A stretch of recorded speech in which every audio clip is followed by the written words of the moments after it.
Welcome to South Harmon.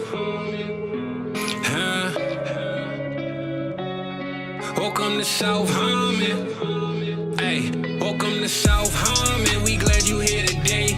Another AMA. Ask me anything. Super chat is cool if you wanna pay to play. Like and subscribe, that's what we really appreciate. Let me introduce you to the tear down king. Mike McNutty, ask your questions, he'll answer anything. ATM, you know Adam put them graphics on the screen. Glad you tapped in now, stay tapped in for the team. Hey, everything is posted. Go follow the socials. South Harmon FF tag us if we get noticed. Welcome to South Harmon, we glad you here today.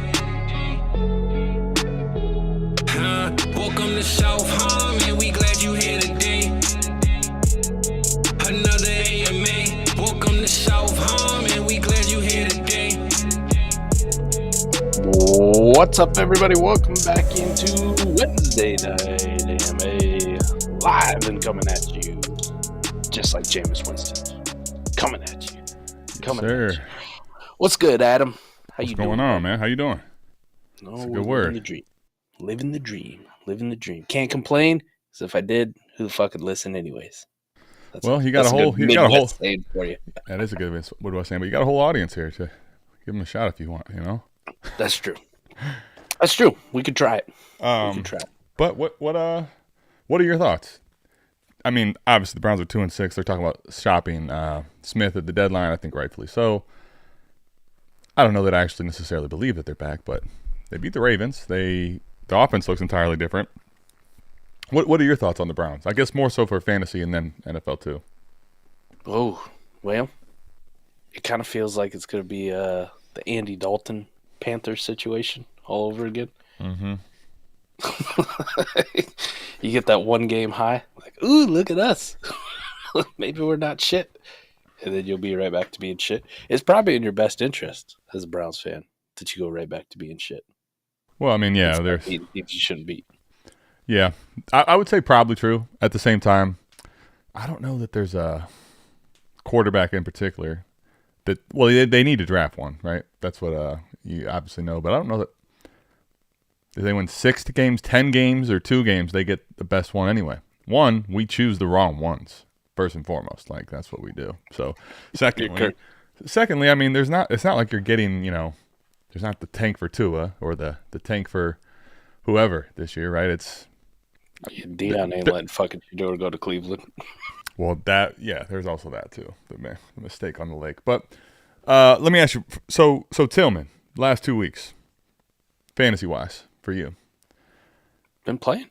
Any needle movement, like any actual change for you for the season in his value? Not really. Damn. Not really. From what he was before those 2 weeks. Looks good on your best ball rosters. I just got this sneaky suspicion. Mm-hmm. People are going to start him this week. They're going to start Jameis Winston.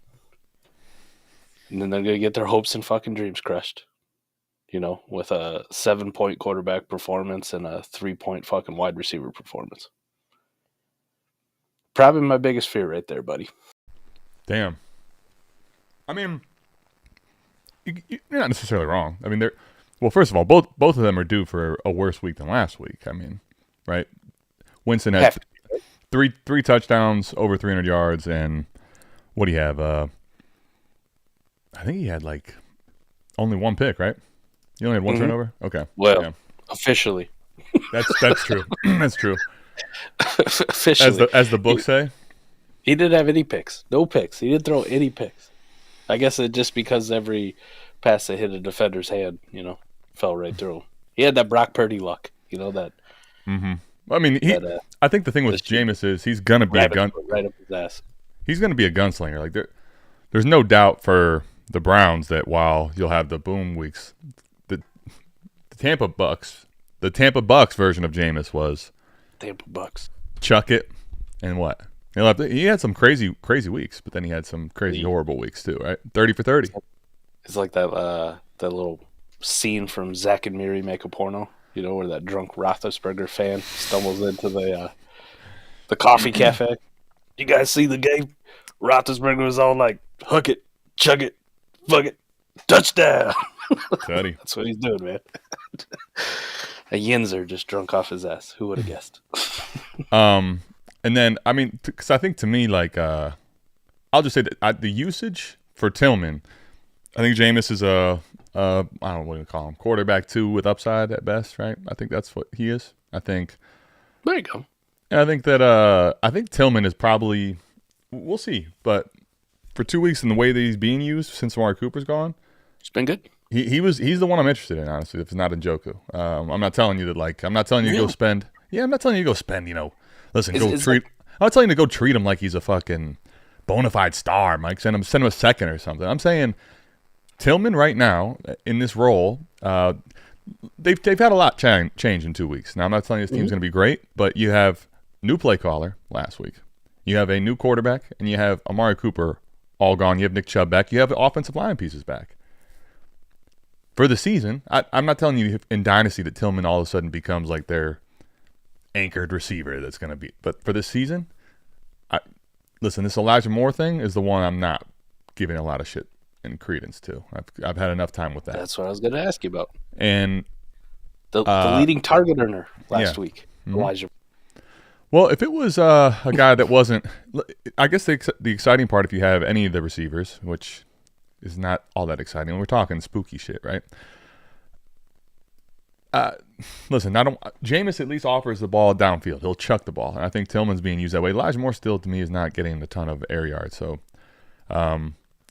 Judy's still in the way. I don't think the problem. I will say about the entire offense. Jameis, I don't think is going to support 4 pass catching weapons on this team. There's no fucking way in hell. So, Judy, I'm cool. I would go Tillman, then Judy, then Elijah Moore, but I really don't give a shit about Judy and Elijah Moore. I give a mild shit about Tillman. I think he's probably the most intriguing for the rest of the season.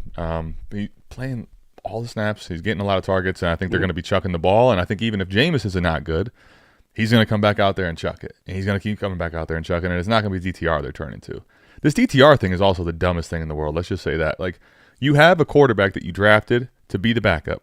You traded away what was a decent backup in Dobbs and found out you had to use DTR and he was not ready. And now Watson's out for the year again. He's not your long-term solution probably. They're coming to grips with.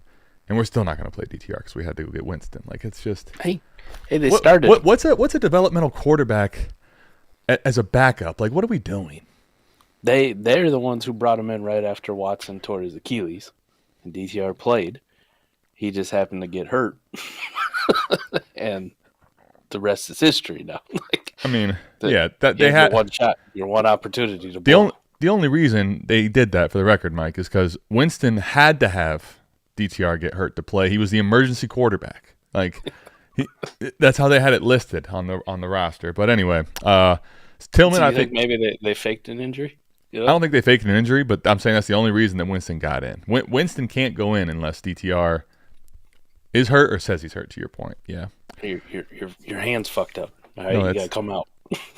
There you go. Yeah, exactly. What'd you do? Oh, I don't know, man. It's just I gotta get checked out. I gotta get checked out. Well, you're done. Bye. Do you have to rule? Actually, that's a good question. Do you have to rule him out for the game to put him in? I believe so. Okay. I would imagine you have to. Okay. Right? I don't know what the fucking rules are. I'm just kind of curious about that, actually, because if you have like an injury, does he have to get ruled out, or? Hey, man, I'm a diehard NFL fan, and I don't know that one either. There's fucking rules like that I didn't know existed. Just like on Monday Night Football, I didn't know that 1 foot twice doesn't count for a fucking touchdown catch. Apparently, that's true. What would they do if a dude only had one leg out there playing wide receiver? Huh? They even don't let him. They don't let him play. They don't let him play. You have to have 2 legs to play. It's the rules. That seems like that's discrimination, right? Well, yeah, they haven't had that issue. If someone with 1 leg could run and play football, it'd be awesome just to see what they would do with that. What if it was like Oscar Pistorius? Remember that, the Blade Runner, South Africa? Mm-hmm. So nothing he does is a catch then. What about Njoku then? Blades on his feet. I know you're not. I wasn't expecting you to actually give much change in Tillman. I personally think like it's enough to be. I don't say you should be desiring to start him, but if you're in a start wide receiver 3 league, you could have worse options. With here's the thing I always have a struggle with. Yeah. Right. Just long term, right? Nice story now, whatever.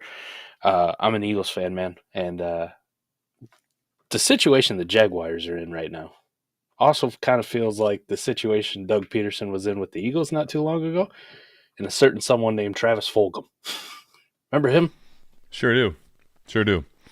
Maybe it's just me being Bert. Now, no, I mean, but I think that's how you should treat him. I think that's how you should treat him, as a short-term option. I don't think you should be investing as a long-term player. I agree with that. So if you're talking dynasty value, if you wanted to go get him, what you paying? Third? Yeah, I'd pay a third. I'd probably even pay, an extra grease piece, something like that, if that was what it took to get done. I don't know that I'm paying 2/3 because I think I might be able to do better elsewhere with 2/3. But I'm not paying a second. I'm not trying to get crazy. I'm just saying that for the short term, he might be a guy that for example, if someone has Cedric Tillman right now, right, that's a rebuilder. I think, anybody that has him feels like they have found money. But as a rebuilder, what do you normally like to do in general in Dynasty? Any of the stuff that you feel like is turdish and you don't want on your roster, when you can turn it into something, you're tending to do it, right? So I feel like a third or, something in that range is, they're like, hey, found it. Unless you have a manager that wants the old cost of his old value, which was probably a third. Like, what the fuck are we doing? I mean, you should go for a third and maybe, I don't even know what the grease piece would be, like a fourth or a player that's injured that you doesn't really have a lot of optimism in the future, but something like that. Tillman or Wandale rest of the season. I think they're closer than people might want to admit. I'd probably take conservatively. Okay, if I'm on a team and I'm filling a hole, like let's say I'm filling a flex or a wide receiver 3 spot. I think Tillman's probably the better upside play, but I think the safer play is Wandale. So if you're telling me you just need to get a safer option in there, I'd take Wandale Robinson for sure. Tyler Lockett or Tillman rest of the year. Tyler Lockett off. I'll tell you what. It's almost like, Mike, if I could do it on the fly, I mean, these should be memes coming on the screen right now. Like Tyler Lockett, Cedric Tillman, like Spider-Man gif. It's the same fucking. These are the same thing exactly. These are the same. They're all dressed up as Spider-Man right now on this this question of would you rather. I like this would you rather though. I love the pivot into would you rather. Tillman or Pop Douglas.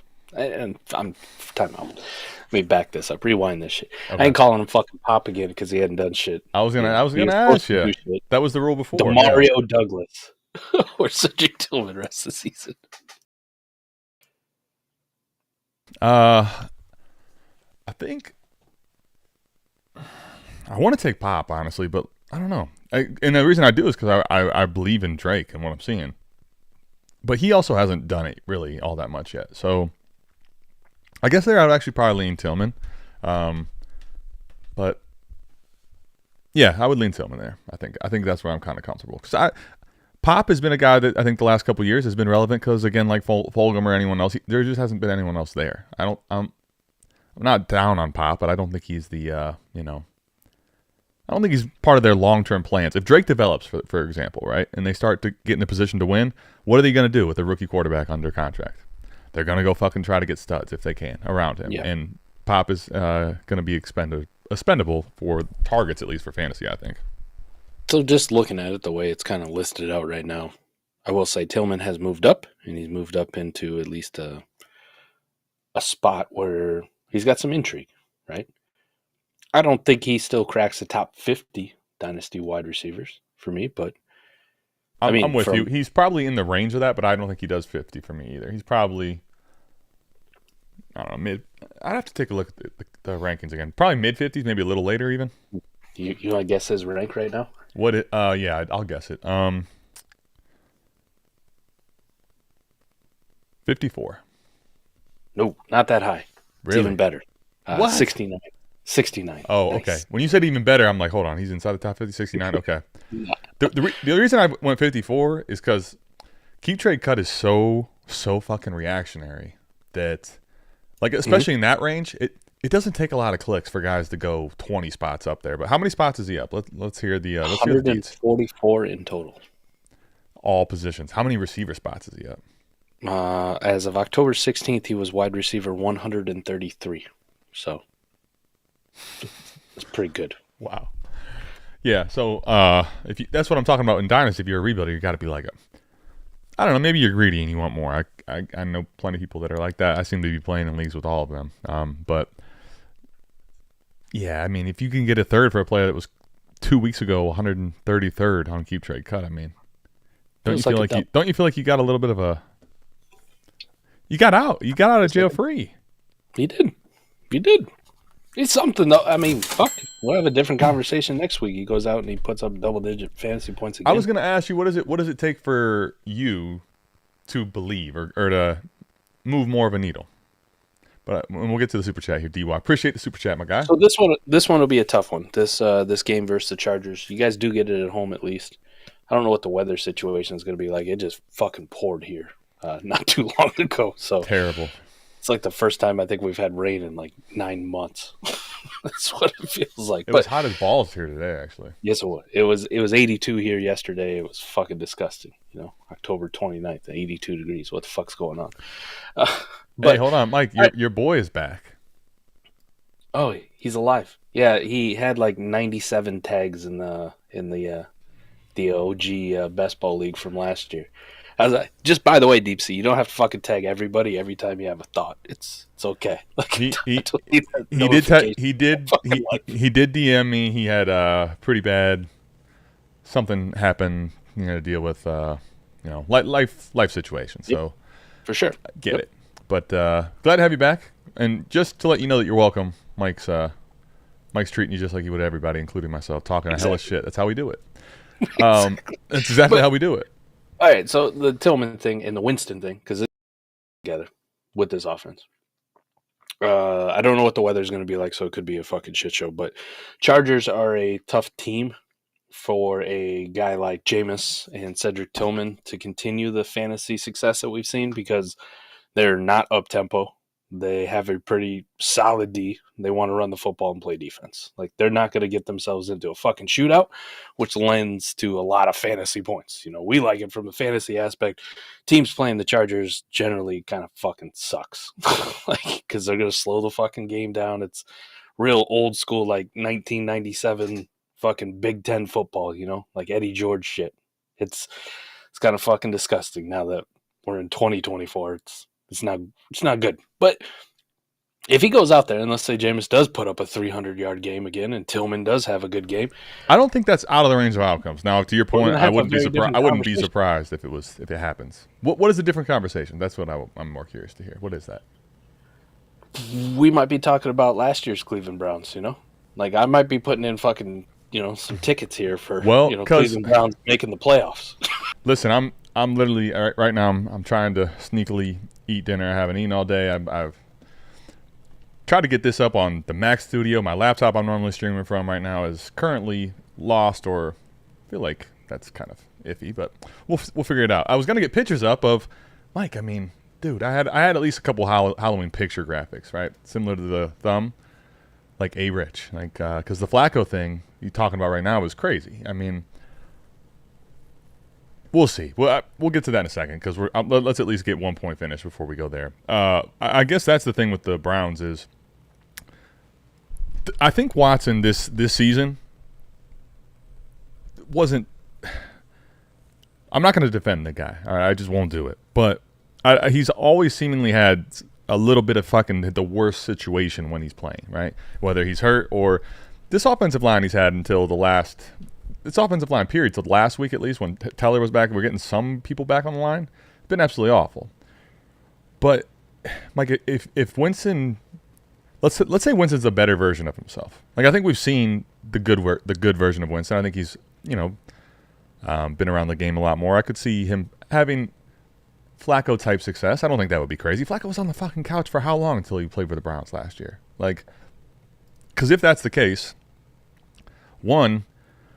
It's one hell of a story for Deshaun Watson. Two, this means the Browns will be competent. I don't know. I think they're probably too late to save their season. But they might be able to save a lot of fantasy assets. I mean, Njoku already is not just saved. I think Njoku is actually, again, it's the tight end position. So who do we do we fucking care all that much, Mike? But he's a guy that I think is very, very intriguing to me right now. But Tillman and Chubb, I think, would be big beneficiaries if the offense is actually a lot better. To your point, though, what do you do with him long term, though? Does that, to me, I don't necessarily know if I'm ready to call him a long term guy yet. If after 3 weeks, but I think I'm ready to buy him for the season for sure. Yeah, I would say if you did it 3 weeks in a row, fuck it, just throw the shit out the window, buy him for the rest of the season on a contender. What would that look like? A second? Would you pay a second then? Late second's not absurd, especially if a guy's going to be, consistently just getting that amount of targets. I don't care if he's that talented. I mean, I'm not even going to say he's not that talented. That was a guy coming out of college you and I kind of were intrigued by. That's, I guess, the question as well, because... But here's the downside. I mean, it's been a year and a half, and he's done fucking nothing up to this point. Correct. I mean, absolutely nothing. And it's not like this was a loaded fucking roster as far as talent goes at the wide receiver position. Ever. It wasn't. No, I mean, I will say this. It was not. However, the Browns, I think, in-house are fine. I think we're finding out a lot about the Browns in-house evaluation of things and how it's wrong. I mean, like the Browns, while they drafted Tillman, what did they do? They brought in Elijah Moore in a trade. Like, we're going to get Elijah Moore involved. We brought in Judy in the trade. It's like they haven't actually given the kid that much run. All of a sudden, he's getting real run, and the targets are coming. So I'm with you. He is, not only has he not done shit, I mean, he has not done anything. He has been literally nowhere to be heard of. But it's like, I don't know, with Cooper gone, I guess there's also, with Cooper the last 2 years, it seems like even whether it was Flacco or Watson, they're staring him down. They're trying to get him the ball so much. So I don't think there was much room for anyone else to be good there. I don't know how many, PFF grade charts I'll ever see where a dude has, 29 fantasy points at the wide receiver position, and it's still a 75 in the grade. Yeah, mid. Like you don't even get to like the blue territory where they're just like, yeah, yeah, no, for sure. I saw when you watch him, like he's looked solid, but I don't know. Even still, when he's looked, it's kind of like crept up on me or crept up on you when you're watching the games, even, and you're like, oh, okay, the box score is like nice. It's a lot nicer than you might think. Okay, let's pivot because that was a good time, I think, with that crack of the can. Mike, Anthony fucking Richardson. I don't know if you want to have this conversation. I don't want to have this conversation, but we're gonna have it. Shane Steichen, at least for out of my two eyes, was the perfect A-Rich carryover after what we saw with Hurts. A-Rich now started 4 games in his rookie season. Started a handful again here. And listen, the tap out thing is kind of crazy. I'm not even going to act like it's not. However, they're saying their long-term quarterback for the season is Joe Flacco. Interesting. Here's what happens. What is your give me your whole take on the situation. What the fuck we do here? Well, I mean, we touched on this when Bryce Young got benched. One, it's a horrendous move. It's fucking stupid, and anyone who made that decision should be fired immediately. I don't give a fuck what you guys think about it. Like, you invested this draft capital in this player. It's a young guy who needed time and seasoning and needs fucking reps, and we don't really like some of the things going on, so we're going to bench him because we have this older quarterback that gives us a better shot to win. One, you shouldn't even be in the position you are with 4 fucking wins. You just happen to play the right teams at the right fucking time and some absolute fucking layups, right? You played the Bears earlier in the season with Caleb Williams. Bro, that Bears team was so bad too, right? Remember how bad they were early? Yes. People are fucking panicked about the Bears. You did beat the Steelers. Good for you. That I guess that's a quality win. You got one. But then you beat the fucking lowly Titans. The hapless Titans. And you beat the fucking Dolphins without Tua and a 8-string quarterback or whatever the fuck it is. And now that Tua's back, the longer Tua plays here, if this continues, and we hope he stays healthy, I do. The time in which has passed where people that Miami Dolphins team, I feel like, has a chance to be forgotten as that team. If you just separate that team from the current Dolphins, one of the worst teams in football by far. It was an awful team. Mm-hmm. Awful. Definitely. But now they look up and they go, "Oh, we're 4-4 and we're second in the division." Well, that division first part ass. the rest of your division is fucking terrible. The Texans aren't even, I don't think, anywhere near as advertised personally.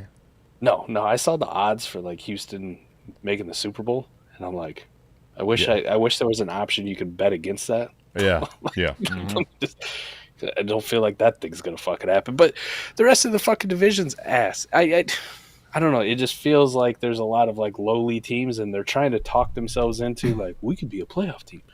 Good. You're gonna go to the playoffs. You're gonna get your fucking ass beat by fucking Kansas City or Baltimore in the first fucking round, and then you're gonna be right back here with a quarterback who still needs fucking reps, and you don't know if he's actually your franchise quarterback or not because you quit on him after what 8 games. I mean, okay, so here, I think the question there's a lot of them, frankly, but how do I put this? In season, right, Mike? Whenever you're talking about whatever your long-term plans are, in the NFL, weekly they start going out the window to win. Mm-hmm. It's a win now league. I think to me what's happening is you had the combination of all that draft capital, all that investment in a guy like A. Rich. Now, what's crazy from the Cleveland perspective, the reason they got rid of Joe Flacco was not because he's not a great backup quarterback option and not to keep a guy like that around because he's, also has rapport with the whole team. It's because, no, listen, we got number 4 coming back, man. Like, number 4 is coming back. Flacco can't be here. We can't have him sitting in the wings. So the Colts bring him in. And to me, the reason this is really crazy on a few levels. One, doing that, everybody, there's not a fucking person in the NFL world, Mike, that didn't know why Joe Flacco left the Browns. It's not a fucking, that's not a, oh, how is he available? Everybody knew he was on the couch. Everybody saw what happened, and they know exactly why they picked him up. So if you know that situation exists, to keep your locker room in check, there shouldn't even ever have been a conversation, a debate. Obviously, it happened because of the injury, but I think what happens now is the locker room's not doing well, right? The locker room's not doing well because you're not playing well. And the locker room all wants to go in. And when A. Rich is out there not playing his best, I think, to me, a little bit of confidence shake. And then I think it felt like for everybody when he taps out, like, the Colts are probably feeling like we're invested in you. We're giving you everything we have. We are feeling like we're fighting to keep you in the lineup, even though we don't feel like it's our best chance to win, and you pull that shit. And now it feels like we have a I guess here's the thing. If that's the reasoning, I get it from a leadership perspective, but it could end up being a rash decision, I think, for long-term solutions. And I guess the difference with him and Bryce overall was, like, Bryce was not, at least from what we thought, Bryce was not told to be a developmental style quarterback. Bryce was supposed to be kind of pro ready. Like, nobody fucking drafts A. Rich thinking this guy doesn't need to be developed in games. So I'm not here to defend Anthony Richardson, actually. I'm just telling you that it's puzzling considering, like, this is now, think about this. This is now 2 franchises right now in the NFL. I want you to think about this for real. That would tell you today Joe Flacco is their long-term solution at quarterback when he was on the couch literally about this time last year. That's crazy. I think there's something to be said, too, about GMs who are smart enough to know when they have developmental quarterbacks or they have young guys that are going to go through struggles where they roster construct in a way, kind of like in Dynasty, where you don't have a choice but to start the guy. Like, you don't give yourself another out. I think about, like, Josh Allen, right? Through 2 years, Josh Allen was still a major question mark. But the reason in his second year, like Anthony Richardson's in now, even when Josh Allen was out there throwing fucking ill-advised laterals for no fucking reason and having a damn near 50% completion rate, couldn't hit the broadside of the barn at times, but showed athletic traits, showed arm talent, showed some things that they wanted to develop. The backup fucking quarterback at Buffalo at the time was Matt Barkley. Nobody gave a fuck. Like, what are we doing? Are we going to turn to Matt Barkley? Fuck no. We're going to let Josh Allen play this out. I think about Jalen Hurts, even a guy like me who didn't believe in Hurts, and I didn't know if he was necessarily a long-term starter. I had a lot of fucking questions about Jalen Hurts, whether he could develop into an NFL quarterback that he is now. You look at it They give him the start in his rookie year, and then what do they do the next year? They trade fucking Carson Wentz, so there's absolutely no controversy about who's going to be the starting fucking quarterback for the Philadelphia Eagles. They go, here you go. Here's some fucking trash can. Like, if you guys don't believe it hurts, here's the next best option. Like, nobody's going to be calling for that shitter. I really am despising this bringing in a veteran quarterback that we've seen play well in spurts at times to sit behind a rookie quarterback just in general. Like, I really don't like, because the fan base is so goddamn fucking impatient. The calls come for it. Everybody starts pressuring the fucking GM. You got to win games. You got to win games. And we have a major NFL. The NFL has a major quarterback development problem right now. I mean, Mac Jones, done. Kenny Pickett, done. Zach Wilson, done. Trey Lance, done. Bryce Young gets fucking benched. Who knows how that plays out for the rest of the year? He's starting this week, but like Anthony Richardson now, like, what the fuck are we doing? We're just going to give up on these fucking guys every single time? No, I think, Mike, I think what happened with Bryce, it was funny because we end up being, you know, if you go back and watch, if you didn't watch, it's a good one because you probably thought, you know, mom and dad are fighting. What the hell's going on? Because, Mike, I'm feeling this that way when Bryce happened. It's like we've always been high quarterback superflex guys. Still, you're higher right now than I am, but we still are. Like the problem is you're watching. Like you did that one's crazy. You traded the fuck up. You traded the farm for this kid. Like you mortgaged your entire future for him, and you're giving up on him this quick. Now, listen, I'm not telling you that the offense didn't look better, at least temporarily with Dalton, but like you're basically throwing away your investment completely right then and there.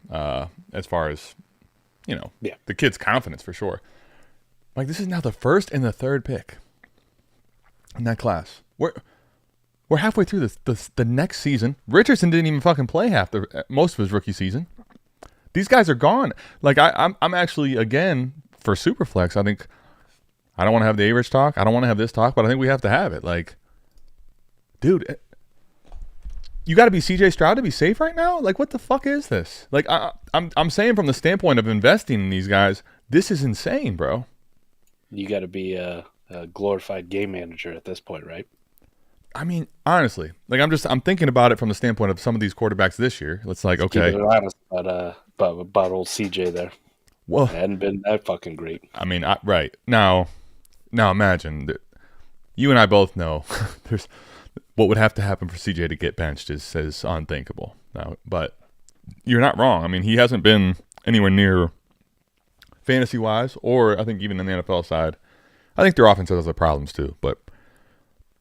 I guess what I'm thinking about is this 24 class, 25 we probably won't have the problem because it doesn't look like there's going to be a ton of them going early anyway. Mm-hmm. Right? We might have a couple.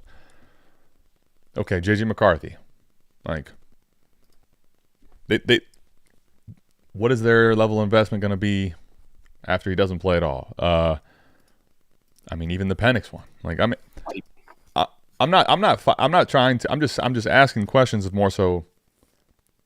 Seeing what can happen with this guy, with this, what do we do, or how do we feel about like investing in the quarterbacks this young? Because to me, one of the things that was always out there with a guy like Anthony Richardson is just, even if he's playing bad and poorly for the NFL level, he's going to be out there. He's going to be running the football. He's going to be doing that. Like that was worst case scenario, right? Was that for me? Yep. Like he could suck and he's still going to be. First of all, he wasn't. Now the injury to him that he was dealing with, that took away a lot of his athletic burst, I think. So that sucked. But this is worst case scenario that we didn't think. And this was worst case scenario we didn't think of Bryce.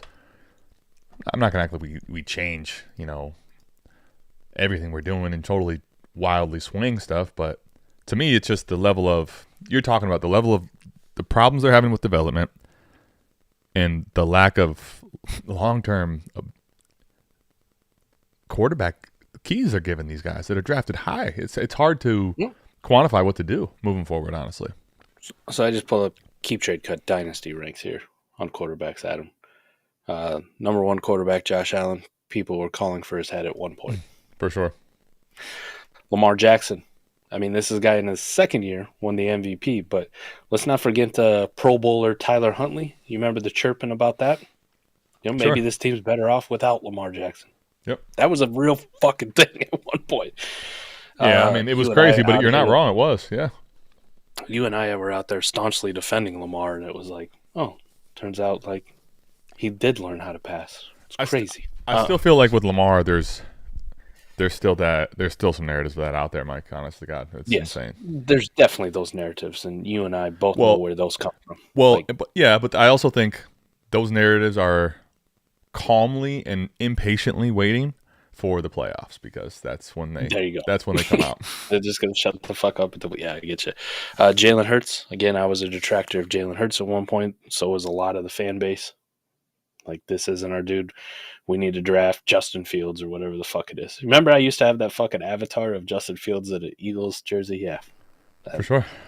I remember when the first one you had was the Sammy Howell. I love that one. Yes, Jordan Love. Obviously, last year, up until much later, wasn't looking good for Jordan Love. Baker Mayfield, we know what happened with him. Ran out of town in Cleveland. Ran out of town in Carolina. Revitalized his career. Jared Goff was sent away for, just get him the fuck out. We'll eat this contract. Well, no, don't be that nice. They got an extra first-round pick because we have to take the fucking contract. Exactly. Bo Nix, the early start of this season, didn't look fucking good. People are already calling him a bust. Definitely questionable, and he is. Let's just admit, for fantasy purposes, turned it around, and for the NFL side, he's looking better too. Trevor Lawrence, football Jesus. We've definitely heard the calls for it this season. But you know what's crazy? The last couple games it's been better, but true. But you know what's crazy about him is he's one of the guys that's different than this narrative in general. It's like, I think the community, the fan base, is giving him more of a pass. I think that I think he's been fine. I think that he's just not lived up to the lofty expectations, and because of him, they just have not. They have been very, very patient as fuck with him. I think everybody has been patient as hell with a guy like T-Law relative to what we're talking about now. Dak Prescott's gone through this at various times in his career. Probably going through it again right now. Fizzle's not wrong too. Like, as long as he just got paid, as long as he has that star in his helmet, man. Yep. They're gonna give him shit. Tua, before Mike McDaniels. Dude, Tua's Tua after the concussions. Listen, I think Tua still has. Even when the offense was absolutely dead, Mike, there's that out there. How about these guys? Sam Darnold, Geno Smith, Russell Wilson. Yep. This shit happens, man. It happens, but here's the thing. Like, you see some of these guys, they go on and you're like, God damn, they weren't that bad. Maybe it's a situation. Maybe we should have been more fucking patient with them. We have a major fucking problem on our hands with quarterback development and patience. Right. And I think a lot of it lends to team building. A lot of it just the way we are in the NFL right now. You know, it's so easy to dunk on every goddamn fucking quarterback when they do anything, right? There's very few quarterbacks out there that are immune to criticism. Let's just say that. Like, you get the glazing from certain fucking analysts on every single quarterback, right? Like, Chris Collinsworth fucking loves to jerk off Patrick Mahomes every time he sneezes. It's the greatest thing ever. Greg Olson loves to jerk off Brock Purdy no matter what he's doing, even if he's throwing fucking 4 interceptions in a game. It's just the way it is. Some guys get a fucking pass and other guys don't. And the ones who don't get the fucking pass, it's like eventually 2-3 weeks happen and we're done with you forever. Well, we never want to see you play quarterback again. It's like, really? We got another super chat from Jay. D-Walk, don't worry, we're going to get to yours. And Jay's, I'm going to put on the screen right now. What? Boom. See, I got no cash. Huh? Where's the cash at? Where's the cash app? Come on, baby. Jay super chat with the 25 class. So let's wrap this up. We'll get to these super chats. We'll get to questions too. The reason it's interesting as you're going through that, because I think for me, and I'm curious where you're at, and I just think stuff like this is obviously, right or wrong, is going to continue to change the market. I mean, it just will. when you hit the payoff, right? A Jaden Daniels type, the payoff is going to be as good as it gets, right? Feeding families. When you get a Bo Nix, I mean, even Bo Nix, whatever you drafted him, let's even say, Mike, you drafted him, I think, earlier, like 108, 109 sometimes, right? 107-ish, maybe? 107, 108, yeah. Yeah, and that was well ahead of what most people probably saw in their rookie drafts, I think. So, and even then, whether it was the 204 when I saw him go at the latest at one point or the 107, he's found money. It's just a matter of how much the payoff has been, right? But here's, I guess, the question for me and for this conversation, because what you just talked about there, Mike, is, you know what those backup, what do you want to call them? The re-roll quarterbacks, the retreads. Mm-hmm. You know what those guys are doing right now for our teams? They're lower investments. So it's like the Bryce Young thing. The problem there is we already have a bunch. Do we reinvest? Like, do we invest more? And if you can, sure. But the problem is, in best balls in some spots, you cannot do it, or you might even have to trade them away, or you're if you have too many of these situations, you can't keep all the zeros. But I guess the question becomes now, with the level of cost investment moving forward in rookie drafts, is it better to take on this risk or try to get a cheaper version of listen, man, I'm still surprised, to be honest with you, if you would have told me when Geno took over the job that he's still the starter today. He is, right? Me too. Fucking Baker is actually, I mean, Baker got written off for dead. Now, listen, he's going to continue to not be what he was with Evans and fucking Godwin. There's just no way. But you go look at a warp chart right now, dude. This guy's holy fuck, buddy. I mean, so I guess the question is the juice worth the squeeze still, given the fact that we're looking at the last, at least, what did you talk about? The 2022 class for sure. Like, we're talking about the last 3 years. The amount of quarterbacks that were drafted highly that are long from a job now are insane. Mm-hmm. Unthinkable almost. So I guess that's what I'm thinking about in general. Like, because 2 years ago, those quarterbacks we were talking about, I don't even want to touch them in Dynasty, because feels like they don't have any long-term like value, right? You feel like Geno's could be done, but you could end up getting the same shelf life out of them, honestly. I think the question, is something I tried to highlight this offseason too, was what type of quarterback it is, right? What's the ceiling play, right? Jaden Daniels hit, and good fucking luck trying to get him. Yep. You can't. Like, that's going to feed your fucking family, feed your dynasty team for years to come. It just is. Josh Allen, hit. Jalen Hurts, hit. Good luck trying to get those fucking guys. Lamar Jackson, massive fucking hit. Good job. So it's the cost of acquisition, meaning your rookie draft capital, your offseason trades for these type of quarterbacks, versus what the massive payoff is.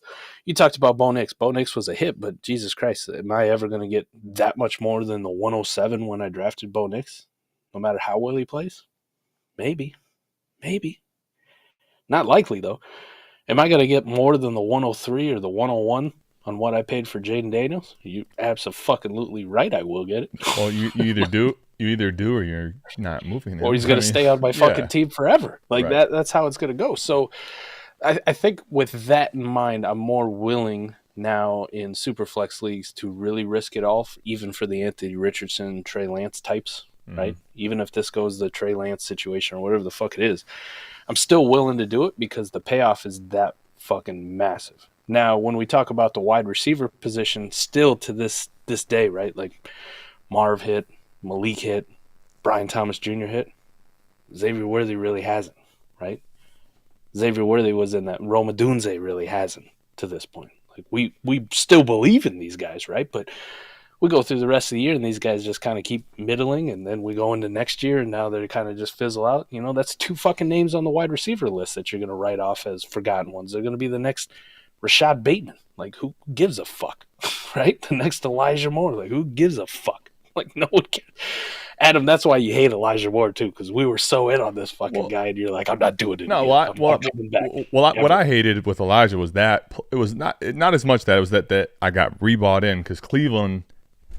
They invested to use him. So I'm like, okay, like, we have a quarterback in Watson, which we didn't. We have Elijah Moore now has a home that we want him here. all we did was use him like a fucking a running back out wide. Like just throw the ball to him, throw the ball to 8 right by the line of scrimmage, and he'll make a play. Right. But I'm still the point you brought about Elijah Moore and Xavier Worthy, I want to touch on. Go ahead, finish if you have something though. To say to put it all together on the athletic quarterbacks that can absolutely just be those Konami game winners. I'm still going to be heavily invested in over wide receivers, even fucking god tier prospect wide receivers. Period. Because my payoff is so much fucking bigger if I'm right. It's so much bigger. I don't care. Say that again. Your payoff's bigger with which wide receivers? With the quarterbacks. With the quarterbacks. It doesn't matter what the wide receiver god tier prospect is. It could be the great Marvin Harrison. It could be awesome Malik Neighbors. Like you just in super flex leagues, you can't trade those guys for Jaden Daniels 1-for-1. You just fucking can't. I tried. I tried. People tell you to fuck off. So I still want those to be like the backbone of the risk taking I'm doing. But I will say this. I will still lean quarterbacks in rookie drafts at them because of the hit rates and because of what I alluded to with not all these wide receivers always fucking hit. Like the hit rates are that much better for quarterbacks. But with the current state of where the NFL is and this giant fucking problem I'm talking about with them having a quarterback development, that fucking sliding scale is getting awfully close to me being like going over to Team Adam on this.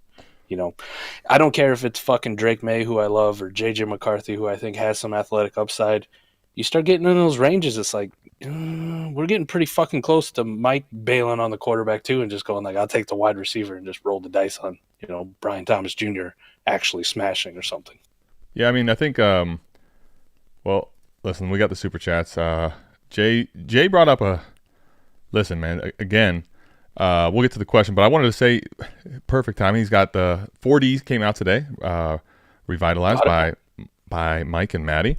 The last time before I was not on it, we talked about on 4D the wide receiver position and how Xavier doesn't make the tier that we're talking about. If you go back and listen to that one, a good one, or just right now, the gist of it was when we kind of talked about the crazy profiles.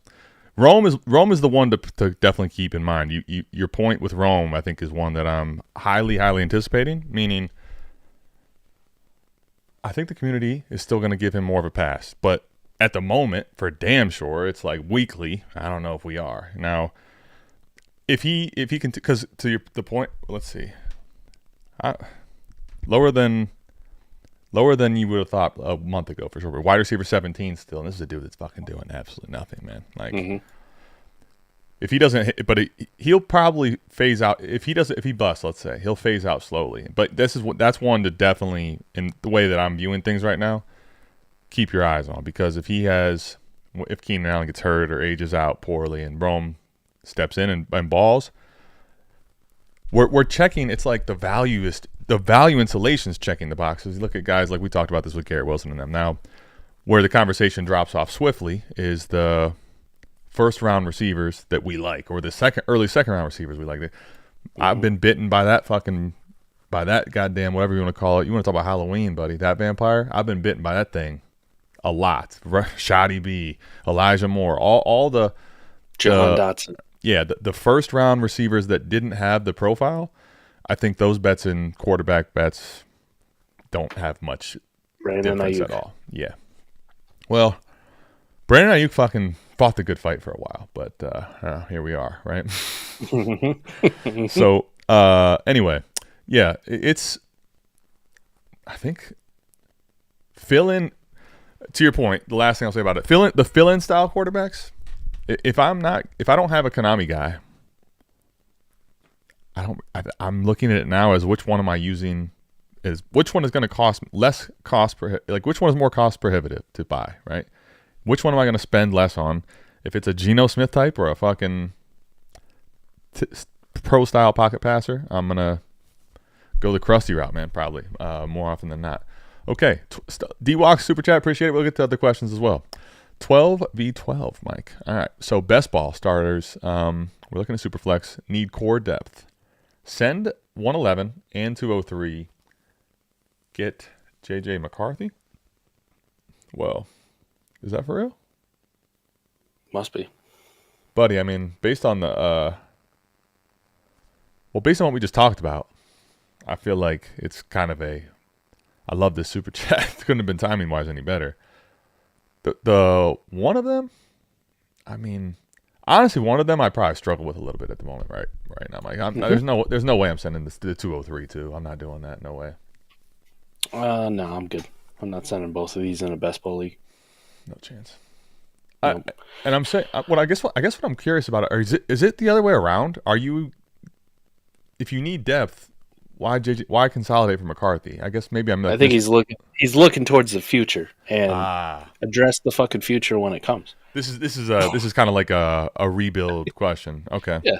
The other thing I'm not doing. I'm fucking doing this right now. Yeah, and if I'm listen, I would still acquire McCarthy in a rebuild, right? But what I'm not trying to do is give away my future draft capital to do so, because that also is incredibly valuable to me on a rebuild. And then the consolidation part is just it's. If it was just one or the other, Mike, what was?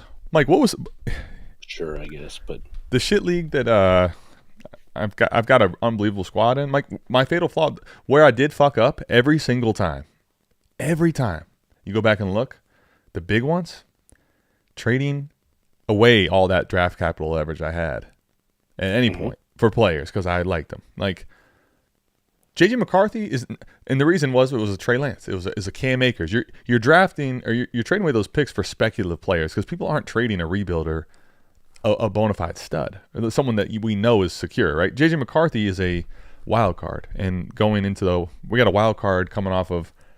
Listen, Darnold's starting to turn back into a little more of what I think reasonable is for him, but I don't know how Minnesota's going to treat the situation. I mean, with what we have going on in today's NFL, right? Like, it's just not the 111 versus McCarthy. You could have a conversation. I would be leaning the pick, but that would be palatable, right? Fatal fucking flaw I always see with rebuilding teams, and it's kind of this point here. You start looking towards 2025, and you go, "Oh, I need this, and I need to add this, and I need to shore up this part of my roster." You're a fucking year and a half away from that being a fucking problem. And don't worry about it. And not don't just worry about it. And don't worry about it. Honestly, Mike, to this point of the NFL season, the reason that is so important to not worry about it is because let's say you do. Let's say you're, Mr. Worrywart, man. Like you're like my wife. All that worry, while it won't fix something, you think will fix something because you just keep worrying about it. Like, you know what's the craziest part? Fuck, man, go back. We're heading into week 9, okay? Go back before week 8. What'd you think of whatever you thought of whatever players and group of players and teams even? The people that get it right most, Mike, are so fucking far from what the outcomes are here. The injuries, there's no point, right? Like, it's outside of I think a scenario where you get a guy that's I guess here's the reality. You're taking a gamble here. You're taking an unnecessary gamble, I think is just the simple way to say it. It's not someone that has like guaranteed bounce back value in my opinion. So I understand it from the standpoint of what he's looking at here with the 25 class on the horizon. You're not going to probably get one with these picks. And you got Burrow and T-Law. You're looking for that third quarterback. I just don't think I'll tell you from experience, by fucking it up, I'm good. Yep. Jay Jackson's question is also about the 25 class. Mike, okay, are there any running backs in the 25 class that you would prefer over current vets? So the question basically is like 25 class in the short window that we're talking about with the position now, right? Mm-hmm. Current vets playing versus those 25 class. Conversation for you, like if we just were to, it's a nice little would you rather game here, huh? I like this. Yeah. Okay, let's talk about like a guy like Aaron Jones. Speaking of the Vikings and JJ McCarthy, just front of mind, like 25 class versus him. We'll go Aaron Jones and we'll start at the top. I mean, Gentry. It's I want to make sure I'm clear. It's a fucking $20 super chat from the GOAT Jay Jackson, by the way. So yeah, Jay, facts. Jay, are you saying you're a contender and you have your first, and are you weighing that pushing in for this season or keeping it to possibly get one of these running backs next year? I'm glad you clarified. That was the way I was understanding the question, but if it's not that way, let us know. Yep, with you. Because the first thing I'll say, if I'm an actual contender, I don't give a fuck about the 25 class. No, I don't give a fuck. Don't. My focus is 2024. and bringing home that fucking money. Like, that's what that pick's going to. Not thinking long term. I'm thinking in a fucking, 8-game window, Adam. 8-game fucking window. What can I do now between here and the end of the season? So, first off, I'll say that. If it's one of those contenders, though, like we talked about on 4D, where it's like, I'm like third place, I don't really feel that great about it. You want to kind of start thinking out that far, that's fine. That's fine. Because you obviously have the wherewithal to think I'm not a true fucking contender. Like, this isn't mine in the bag. Like, you don't have that big dick in the locker room feel. Like everybody else is fighting for me. If you got that feel, you shouldn't think about 2025, 2026, 2027. Don't give a shit. Your focus should be on how you secure the bag. If you're more kind of in that middling range, like I'm pretty good, but I don't really feel that great about it, then fine. If you want to do that and you kind of want to play both sides of the fence, I understand. So if we're going to answer it from that point of view, Adam, say you're in third, you're not really that serious about being a contender, I'll say this. There is quite a few veteran running backs that would be behind quite a few of these 2025 running backs coming out. That's fair. I think here's to the point you're making. I think it's a correct one. I still think. Let me say this. While I agree with your point, I'm almost wanting to get a step ahead. Meaning, like, dude, I'm at this point. If in October, I almost feel like even there, I'm not. I could say fuck it, dude. How many running backs are we? I guess when we get to the actual conversation of which ones, like which ones are guaranteed to get the draft capital, which one's stock is secure type shit, because we've seen so much of that change, and there's a lot of variance to it, right? There's much of it, and it's like now in draft time. And the craziest part too is that the vets, like there's vets that I thought were going to be washed for sure at this point, right? Like, still out here balling. So that's what makes it tough. Here's the thing. The beauty of it is this isn't saying locked in like it has to be a running back, right? Now, if you told me, let's play in this hypothetical world where let's play in this Devy style, type of Devy style. Yep. Fucking terrible format, by the way. No offense to Devy. Yeah. Well, I feel like you find out, at least for what I'm finding. Like I'm finding, the more you have different formats out there. What was that? It's like 8-track. It was good in its time, revolutionary. And the cassette came along and said, "Go fuck yourself," and it's just been a constant evolution since. 8-track's dumb as fuck right now. I feel like I wasn't gonna body it that bad. I don't like it. I'll say that, right? I found by playing it that, like, it's not as enjoyable, or it's not really the format that I prefer the most. I feel like there's people that still really love Devy, and the reason I don't like it as much, Mike, is because what I think, and it gets to this conversation, when we start trying to do too much with these players that are not, first of all, with some of the players that were GOAT tiered, it's been a quick fall off. Like the college transition from when they're a fucking freshman, coming out of high school, to even that junior season, holy crap, buddy. It is a long journey for even some of the great profiles, right? Like, and then when you're getting too cute, like we have a whole team here of guys with just, we're like trying to play predict the weather with absolutely no tools, really, that are we don't have enough tools, I should say, to really confidently project that. Like it's kind of a wild card game to me more than anything. It's fun, but it's just not my style. To the 25 class though, let's have this hypothetical Devy conversation. So it's the 25 instead of the pick. You got Gentry. Where does the vet list start? So let me just go with. We'll start at like Aaron Jones, because I think you're taking Gentry there, right? But let me ask you. GT, pretty easily. Yeah. What about Pollard? GT. What about... Wow. It's amazing how Keep Trade Cut misvalues some of these running backs. It's like I'm jumping 3, 4, 5, 6, 7 players now that I know I don't need to ask about. But they have both those guys lower. It's like, what do we do? Why do you guys hate Tony Pollard? It makes no sense. He's running back 29 on Keep Trade Cut, bro. Like, this is a totally off the conversation topic, but what the fuck is that? How?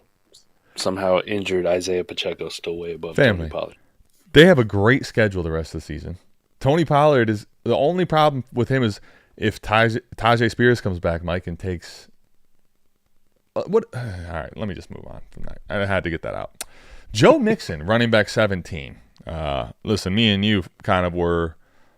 I think you pushed back. You pushed a lot back further because of the zone thing. I still was not really that in on Mixon, and he is. Listen, we're both wrong. But RB17 feels like they're still wrong. 17 in today's running back landscape, yeah, it's fucked up. But I will take GT there too. Well, yeah, okay. I think that one starts getting close as a third place team because you're like, damn. I know one of the things about we'll get to that. We can get to that another day. Let's not try to derail the show here. I'm still like, listen, I have playoff hopes. It maybe isn't the greatest, but Mixon changes a lot of teams' outcomes, I think, right now still. B-Rob should not be ahead of Mixon, but is there. So it's the same for you there, right, GT? Yep. GT. How about Brooks? This will be a fun one. GT. Same. I agree. It's just kind of a interesting. Jonathan Brooks still RB12. Oh, my God. I want to say this. This is why this conversation for me, though, Mike, what you're answering there with GT, Mixon for me on a team that I'm in very strong playoff contention, I'm taking Mixon because, listen, GT could end up being him. He could end up being. I don't know that he's going to end up being like a Bijan or a Gibbs type from value, but absolutely could. All if things break right, so I get it. But man, dude, like Brooks is not the profile I don't think that he was. But dude, it's just. Well, how is Brooks RB12? For what reason? Like, I just don't. Take luck. I love the two. His value just stays fine. While every week it's like he's going to come back, he's going to play, and then. Nah. It's not. It hasn't even been really close yet, dude. Like what? I don't know. All right, Derrick Henry. Let's get you to finally switch. Henry. There we go. So, I hope I didn't change your answer there, but that's where I figured it had to be. Okay. No, just James Henry's Cook? outlook. I think I'll take James Cook, man. Same. Yeah, I think. But the point is, like, all right. This is a crazy list here. David Montgomery. Oh, GT. Man, I'll tell you one thing was crazy. David Montgomery, RB13. Joe Mixon, RB17. Like, I guess it's because it's 26.7 versus 28.3 in the age department. Someone help me figure that one out. Like, I think I'm higher on Monty than you. I think you're starting to come around on Monty just because of, he just continues the ball. Actually, sorry, let me. It's 27.4 versus 20. It's 1 year. I'm around on Monty, but here's the thing that I didn't forget that seems like everybody forgot. Okay. Is we also saw this from Monty last year. We saw this from Gibbs last year. The early part of the season was the David Montgomery, and the chatter was Monty's better than Gibbs, and Gibbs might actually be a bust, and we got to that second half of the fucking season, and Jahmyr Gibbs went like this, and Monty just continued to kind of just be Monty. He's doing his thing. Last 2 weeks, Adam, Jahmyr Gibbs is fucking feeding families. Sure. And Monty has been fine, but it's just fine. Like, that's what it is. This offense is better when Jahmyr Gibbs is in that fucking role. And this is 2 fucking years now where Dan Campbell has done the same shit. Like, we're going to come out early. You guys are going to all think it's the David Montgomery show. And we're going to be like, hey, can we get a little bit more from Jahmyr Gibbs? In the second half of the fucking season, that offense starts funneling through Jahmyr Gibbs, and he's the one who sets the tone. So don't shoot the fucking messenger. I just remember what happened last year because we were in the same position, and all of a sudden I look up and I'm like, oh, look, it's happening again. It's happening again. You should know this. About this time last year, you traded me Jahmyr Gibbs for just a first. Or you know what's crazy about that is I obviously with the trade lost, but I'm going to be completely blunt.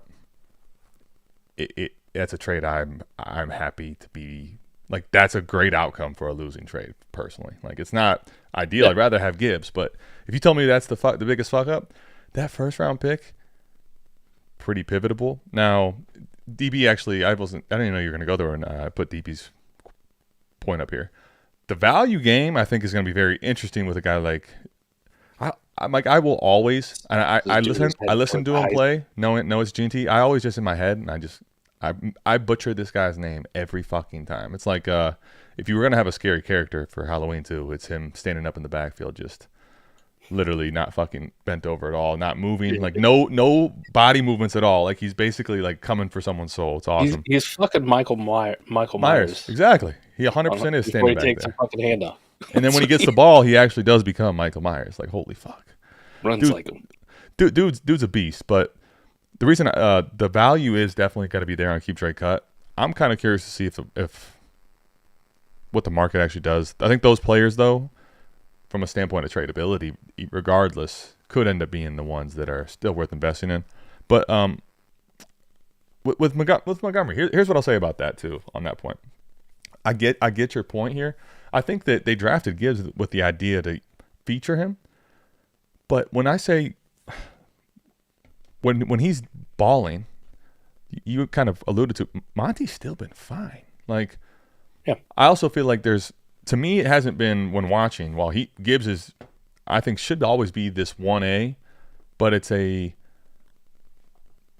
dude. I think that in the roles that they're being used, there's still going to be boom weeks for Montgomery in the future this season. Now, to your point, I get with the split work backfield here and what his profile is, not taking him ahead of a guy there.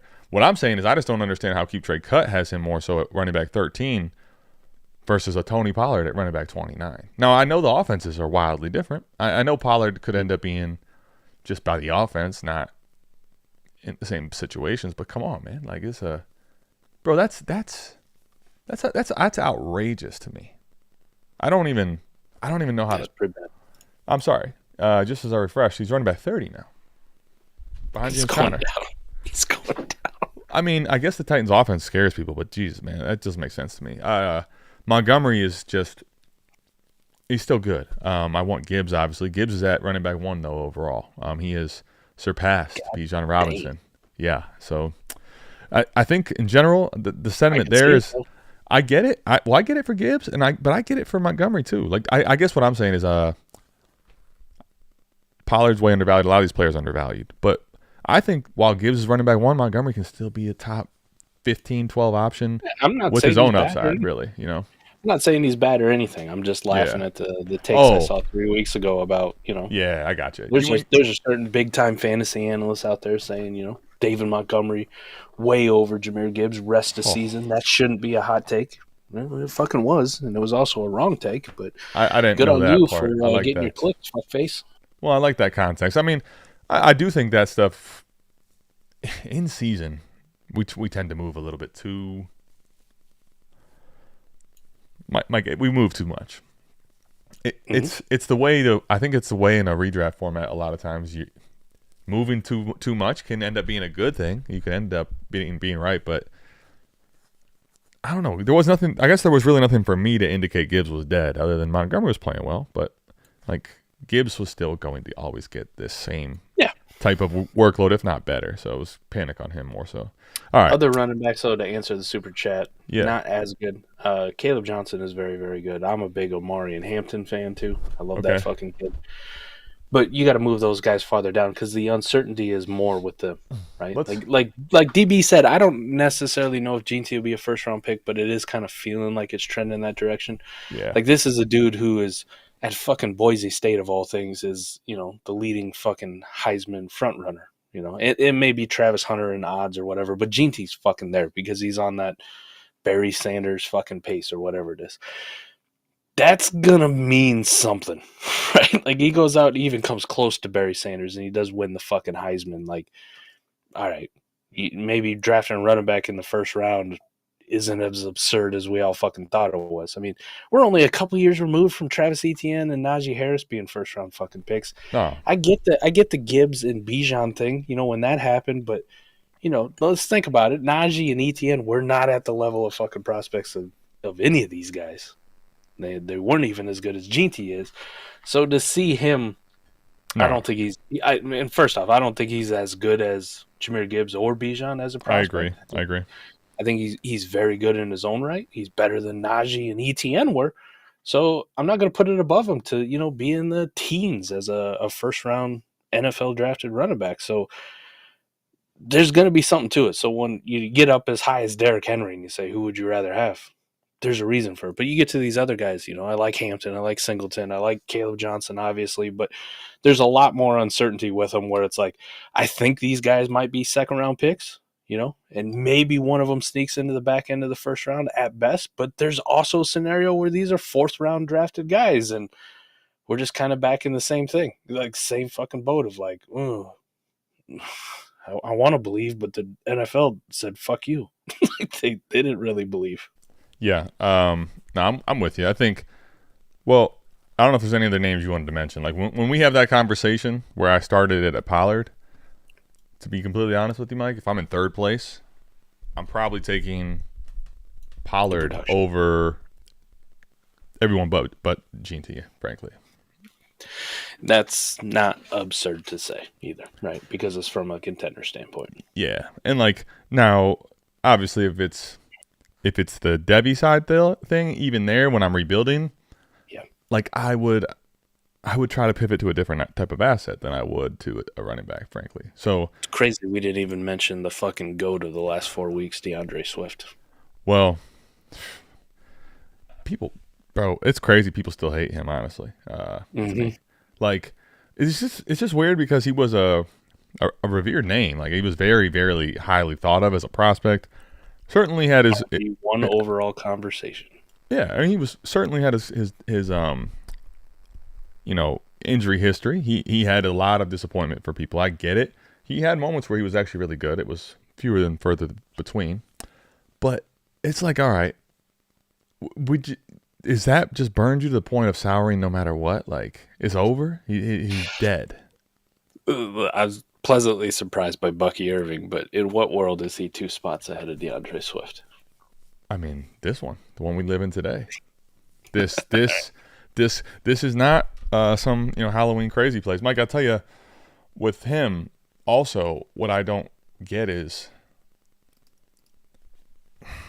this is now 2 years in a row. He's been pretty damn healthy. Like, yep. I don't know. I'm not even going to go down a tangent here. It just doesn't make sense. He's paid. He's playing well. Their schedule for the running back position also is like, it gets tough, okay? But do we even care at that point if he's going to be getting this type of workload? Like maybe he's not giving you this type of RB1 greatness, but he's RB21 on a keep trade cut, dude. Like, Mike, it's him and Tyrone Tracy, which, can I tell you something about Tyrone Tracy I actually didn't know? Like, I feel like I did know and I forgot about with him. I really, to be completely blunt with you, I knew he was an older prospect. I just didn't realize it was this old. 25. He's turning 25, like this year. It's crazy. I feel like I missed that, or it hit me again when I saw it. I was like, damn, I didn't realize he was quite that old. I mean, I don't really care about that, but that normally swings people in Dynasty a lot more. Like, oh my god, he's 25. Like, hey, Swift's 25. Like, what the fuck? Who cares? At least they're finally getting smarter, though. True. Well, are they? I don't know. Well, at least with running back age. Oh, I see what you mean. Meaning, like, it was the same thing. If I'm going to dunk on shitty analysts, the pre-draft process about Ray Davis, stay away from him because he's an old prospect. Like, fair. Yeah, it's not as bad as it once was. That's 100% true. Number one, buddy, I can tell you don't play Dynasty to any level that I do, so shut the fuck up. And number two, if you did play Dynasty, you'd understand that nobody really gives a fuck at the running back position about age because we're just chasing production. That's all we really give a fuck about for the most part. Yep. For the most part. And when it comes to a rookie going to the Buffalo Bills to play behind a smaller James Cook in a run-first offense, Ray Davis kind of felt like a smash all along. But well, especially where they were letting him fly down the boards too. All right, let's Yeah. So anyway, Jay, I guess, well, $20 was worth as much conversation as you got, if not more. But I think the overall big takeaway for me is, Mike, if you're gonna do it, it's got to be for Gene T. I don't think I like a lot of the other guys, man. I saw Ollie Gordon was him by Ribby Rips. I like Ollie Gordon. I don't know about him. I like plenty of guys in this class, Trevion, but I'm not pivoting off of guys that are actually producing and have a role. And a lot of these guys have contracts that say they're going to be the running back for another year or two after this. So Yeah. I'm not making that pivot, frankly. I'm with you. All right. Too volatile. Too volatile. All right. So let's go to. Guy says Burrow, Herbert, Hurts, Tua, Love versus T-Law, Wilson, Lance, Fields, Mac Jones. Quarterback classes 1 year apart. What the fuck? Yeah. I mean, well, the 21 class was supposed to be great, right? The 21 class was supposed to be great. It's supposed to be. Yeah.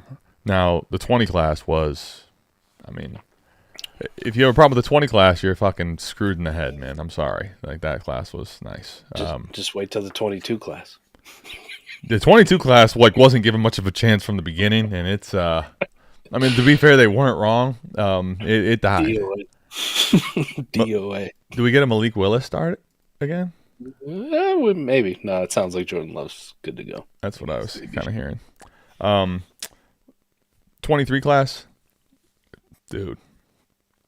You got CJ right now, kind of doing his mid version of the best, you know? About all you got. What is he on Keep Trade Cut, actually? Let's go to him. Still hanging out, man. Like number 3 or whatever. Oh, my goodness, dog. He's number 4. 4. Yep. Now, they've at least... They got at least Allen, Jackson, and Daniels ahead. How is he ahead of Hurts, bro? Don't get it. You would even think after last week when Jalen Hurts, 1 year matchup by his goddamn self. Yeah, I mean, I don't know. I think there's just I do still think there's going to be to the point right here with, Caleb's at 7. I mean, Caleb's looked a lot better. I'm not telling you not to like Caleb.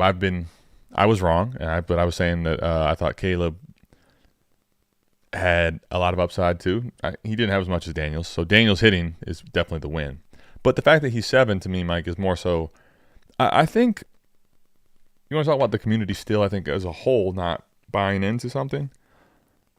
It's the Konami code in general. Like we just don't. They just don't. I mean, the narrative. Too small. It's too fragile. Did you watch him play in college? He's gonna get hurt. Because I'm thinking about this, right? I like Caleb. I think he's, I don't know, he's a plus version of the pro packet. But he'll scramble a little bit. He's not a Konami code guy. But I just don't. I think what I'm saying is the community still wants to feel like that they have a really great NFL quarterback on their roster as a part of their fantasy high-end upside. And sure, they can be that, but let's call that what it is, Mike. That's trying to have your cake and fucking eat it too. That's trying to eat dinner on the fucking show. There's normally things you don't get. You can't have both of those things typically, right? Remember a couple last year we played in that all 22, with PFF grades. Oh yeah, play with all that. If that's what you want, go play in one of those leagues. There you go. You grade it on a fucking scale. Good NFL quarterback. Well, you could, you could totally get crazy with the scoring. You want to go, 1 point for every 10 passing yards or something. But I mean, as the way that fantasy is constructed right now, I'm with you. It just doesn't. They don't have the same upside, man. Sometimes you got to separate the NFL part from the fantasy part. People have a hard time with that. Well, they really do. I agree. I also think though what keeps them sleeping just great at night, even if their fantasy teams are where they're at, is the fact that right now Anthony Richardson is where I saw this. He's at 23, and I imagine that's only because you can only fall so fast since the news. He's down 70 spots at is this a quarter? It's not quarterback. 70 overall spots, which puts him at quarterback 23, 96. I mean, listen, I get the fall. He should fall. I will say with Flacco, one thing to keep in mind So I'm not telling you that A-Rich is safe or good because of this. I'm just telling you that Joe Flacco, for us, Mike, came in at a later part of the year and did really well. He also ended up being the reason that we lost the game to Houston, too. I don't think with half the season left that it's impossible that he ends up having the NFL figure him out again like they didn't do it before. And speaking of Lamar, you remember when Harbaugh's job got fucking saved because he pivoted to Lamar, right? Like, who knew? Joe Flacco might end up having. Well, he's probably still some great games. He may end up having to give the keys back to the kid at some point. So, what would you pay put for money on that one right now? Yeah, I'm kind of curious. You can pay. You don't got to pay a lot, man. I seen somebody out there get him for like Sam Darnold in the Discord today. Well, that's basically for a lot of people. That's like a early second or a late first. Shit. That's fine. I'm just saying. From some, I bet you person that did that is happy as hell too, which is crazy. Yeah, that price starts with a 2. Let's just say I'm interested pretty fucking heavily. I was gonna say 25 class. Let's say we pretend we have the numbers, or let's call it mid, early, late, early 2 for A-Rich right now. A-Rich. I ain't getting fucking the early second round. That's gonna change my trajectory.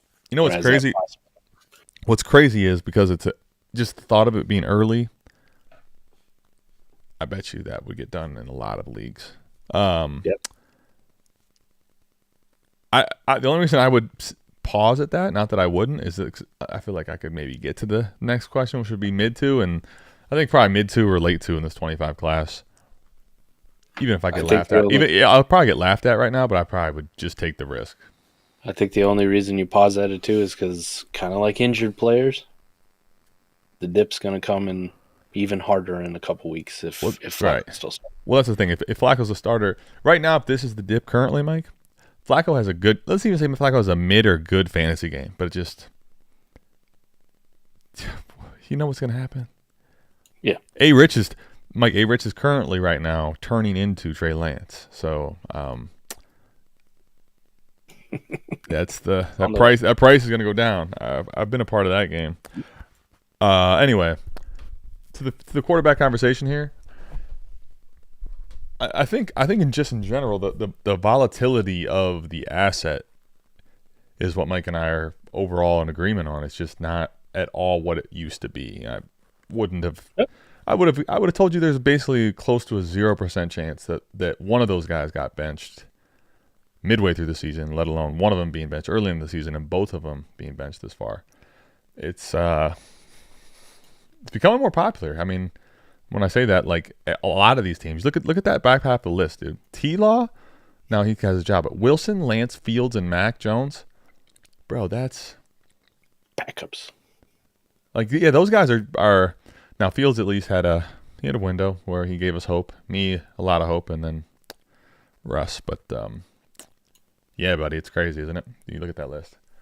It's pretty depressing. Yeah. Now, speaking of not depressing, if you did do some Bo Nix things. Hey, it's not beyond it, man. Bo Nix might actually be sneaky athletic. I like what he's doing here because he's got a laughing emoji. Like, I think I'm with you. Like, I don't think I'm gonna put him in Konami, but I get what you're doing because we've been talking all along. He's actually been looking shifty out there. I don't know that he has like high end rushing upside, but he does have a.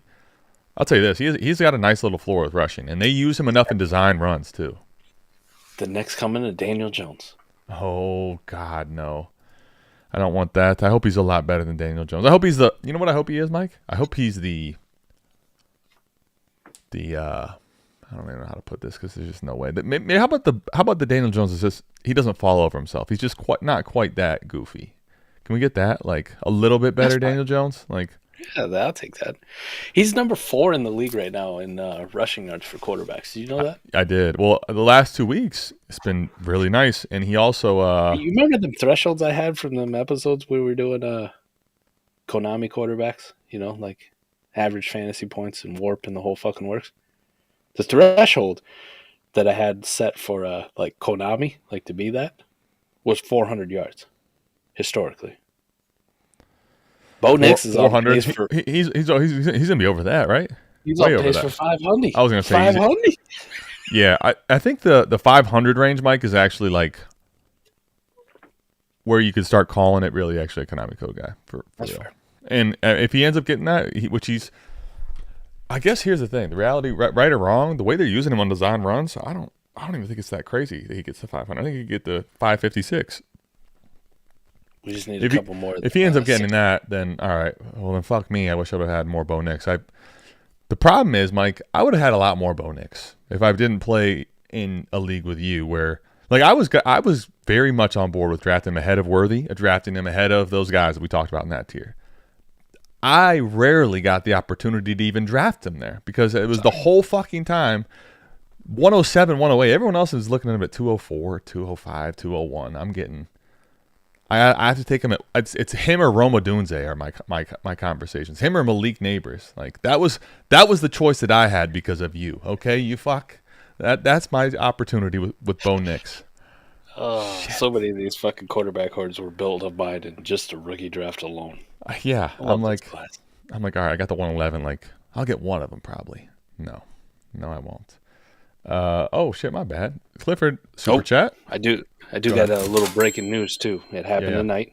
You know, for the longest time, anyone who follows this show, as far as rookie players or quarterbacks owned, Bo Nix was my most owned Dynasty asset across my entire portfolio.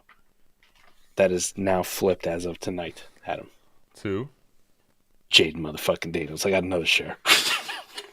Did you? Okay. Yes, I So, did. well, here's what I like: the agenda of like you can't go buy him. He's feeding you.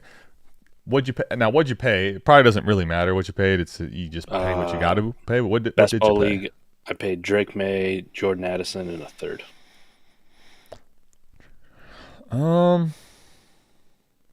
Yeah, I'm in. That's ridiculous. What the fuck? Who did this? Our boy Shane Joe. Oh, Shane. Shane just DM'd me. I was congratulating him. One of the leagues I was in last year that I'm not. He's like, I'm 11-0. What was it? Not 11. 16. Sorry, we're 8 games. 16-0. I'm like, oh, shit, let's go. Didn't tell me about that one. Didn't tell me about that trade. Jake, I see this comment. I didn't believe in Bo until he got drafted in the first fucking round. And then I definitely believed in Bo. Right? I'm man enough to admit that my pre-draft process was fucking wrong. But my post-draft process was right on fucking schedule, baby.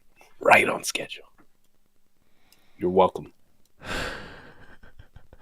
I mean, we don't have to talk about the quarterbacks that aren't doing that well. Yeah, I mean, if you guys listen, if you guys listen to 4D, I want my bag put on a new intro. Adam knows what's up. I'd like to take this opportunity to apologize to absolutely nobody. Double champ does what the fuck he wants. Bo Nix. Bo Nix. Let's go. Yeah, I mean, Bo Nix is he's certainly smashing expectations, and as you can tell, there's still haters waiting for his downfall. So that would probably be the only negative about him in Dynasty right now is that. The minute he starts having That's what I mean, 4-game stretch of playing like shit, the fucking pitchforks are out, man. Exactly. McMillan, Tillman, or Tracy. How bad did I fumble? No, fuck that, man. Give me Tracy. I'm just riding with what I know. Ty fucking Roan. What? Yeah. Did you take the former side? I'm just confused as to. No, I take Oh, I'm asking for him the question. Did you trade away Tracy? Because if you got Tracy, I'm fine here. 100% fine here. McMillan, man, I expected more. To be honest, to tell you about McMillan, I think Nick and I talked about this. We were in lockstep on this today. I think him to have any hope is got to be Sterling Shepard being hurt because he's got to play in the slot and only the slot. I don't think it's happening outside. Period for him. He does not look like he's good out there. I don't even know if it's going to happen in the slot, but I think that's the only way it's going to be. Like this year, you get any type of fucking happening out of him, in my personal opinion. It just doesn't look like. Just because he's playing that he's going to end up getting a bunch of stuff. He's got to be used in a certain way. What I comp him to. Diet JSN, man. Yeah, you did. Yeah, it was a good call, too. I hope that they do that, and I hope that you're right. JSN in college could win on the outside, but that's against college corners. You go to the Sure. NFL, Nah, can't do it. maybe can't do it. And diet JSN kind of feels like the same thing, don't it? Like Yeah. I think you and Nick are onto something, man. It might take a Sterling Shepard injury for McMillan to really thrive. Which is I crazy. still like, Which is I still crazy like to the think. kid, but I think he's Yeah. still too overvalued. I mean, Right. Burton still overvalued. Roman Wilson still overvalued. Like, we're still holding on hope. Fucking even I'm like fucking up by holding on to all this hope with Jalen Polk. I think Adonai Mitchell, like, it might be time just to wave that fucking white flag, man. Like, we fucked up. All right. This rookie wide receiver class wasn't as deep as we thought. Like, they look good on paper. Actual production kind of sucked. Yeah. All right, let's go to this question. 10 team, just for you. Chase Kluth. Right at the top, I saw it here. I'm like, all right, we'll give you a 10-teamer. Rebuilder, 101 projected, and 2 other 25s. Are we selling Downs and Chase Brown or holding? Oh, I'm rebuilding, selling both. The fuck you holding them for? Listen, I could maybe get behind it with Downs a little bit, but in a 10-team, I'm not even close. Like, these guys I'm selling in 12 teams, frankly, probably. But, like, 10 team is not even that close for me, honestly, at all. Definitely sell. Nah, sell the fuck out. Take whatever fucking seconds you get and just move on with yourself. Call it a fucking day, man. All right, so Mahomes is overrated in fantasy. If you're going to try to get a quarterback like Lamar Allen, you got to attach another first or draft pick. Yeah, I mean, unfortunately, we don't feel like we're that far away from just you acquire Mahomes at all costs, but that's a long time ago from now. There's a big gap now. There just is. Mm-hmm. It was fun. There for a minute. Like Mahomes is still a quarterback that I like in Dynasty, but where I have him and that sentiment is not. Again, we talk about the 101 still for NFL quarterbacks, without a doubt. If we're starting franchises today, is going to be Patrick Mahomes. There's no question. I truly believe there's something fundamentally wrong with how they're play calling this fucking offense. Sure, I agree. Well, I don't disagree with that. I guess my point is that goes very much to the conversation we're having about, like, that is still true. That holds true. While I would tell you, like, in Dynasty, we should probably put Mahomes in, like, the whatever you want to start that next tier at, 8. I don't know, somewhere in there, like right there, right? Best case scenario, like, I'm not going higher than that at all. And yeah, to your point, like, right now this season is weighing him even further than probably that, because it's just not been. There's not fantasy upside, dog. It's crazy. So I had the last 4 weeks of Warp just pulled up because DeAndre Swift's been on that fucking heater. Well, since week 4, anyways. Since week 4, his last 4 games, and I just flipped over just to look at quarterbacks in that time frame. Patrick Mahomes is number 20 in Warp. Damn, really? Sam Darnold, Aaron Rodgers, who's playing like shit, CJ Stroud, who's a glorified game manager, and Caleb Williams, who just came off that dud. Really? Fuck. I'll beat him. Geno Smith, who's playing like shit, on the verge of getting benched. I mean, right. Yeah, it's yeah, it's like that's one of the bigger dynasty that's going to end up being still one of the bigger dynasty to production differences because of shit like that, right? And that's what I'm talking about with the quarterback position, and we touched on earlier today, just both of us. Like, man, if you don't have that crazy upside because you can run, if I can see Mahomes do that, be as mid as, I don't know if you call that mid, but if you could call that mid as mid gets, like, you know, yeah, I can't value that type of player, right? Wow. All right, let's get 3 more here. Does two Fields? more. I gotta pee like a motherfucker. Okay. Does Fields get a job? These motherfuckers. You can only 2 questions. Does Fields get a job next year? Yes. Quarterback class is bad enough. He's going to start somewhere. I definitely do. I think it'll be interesting to see how this team does, and if they keep Russ and what his market ends up being too. But I think he'll get a job. They won't want to exhaust him before the playoffs, in my opinion. Yeah, you may not be wrong there. Last one. I had 2 late 25 first round picks. Where's the question though, Alejandro? Damn it. Just up. Oh, wait, was it? Yep, just up. Did I overpay? 12 teams, super Do I buy Garrett Wilson for 225s and a 26 second? Can I answer that one? Fuck no. I was going to say no. That's a pretty quick and easy one.